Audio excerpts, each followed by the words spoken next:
ಭಾರತೀಯ ಬ್ಯಾಂಕ್ಗಳು ಹೊಸ ನೀತಿಯನ್ನ ಪರಿಚಯ ಮಾಡಿದೆ. ಅದರಲ್ಲಿ ಬ್ಯಾಂಕ್ ಖಾತೆದಾರರು ತಮ್ಮ ಖಾತೆಯಲ್ಲಿ ಸಮತೋಲನವನ್ನ ಕಾಯ್ದುಕೊಳ್ಳಬೇಕು. ಈ ಅಗತ್ಯವನ್ನ ಪೂರೈಸದೇ ಇದ್ರೆ ಪರ್ಮನೆಂಟ್ ಆಗಿ ಅಕೌಂಟ್ ಕ್ಲೋಸ್ ಆಗೋದಕ್ಕೆ ಕಾರಣವಾಗಬಹುದು. ಹಾಗಾದ್ರೆ ಕನಿಷ್ಠ ಹಣ ಎಷ್ಟಿರಬೇಕು ಅಂತ ನೋಡೋದಾದ್ರೆ SBI ಬ್ಯಾಂಕ್ ಹೊಂದಿರುವವರು ತಮ್ಮ ಖಾತೆಯಲ್ಲಿ ಮಾಸಿಕ ಸರಾಸರಿ 3,000, 2,000 ಮತ್ತು 1,000 ರೂಪಾಯಿಯನ್ನು ಹೊಂದಿರಬೇಕು.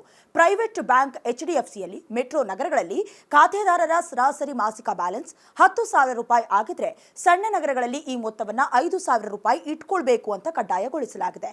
ಜೊತೆಗೆ ಗ್ರಾಮೀಣ ಪ್ರದೇಶದಲ್ಲಿ ಇದು 2,500 ರೂಪಾಯಿ ಇಡಬೇಕಾಗುತ್ತೆ.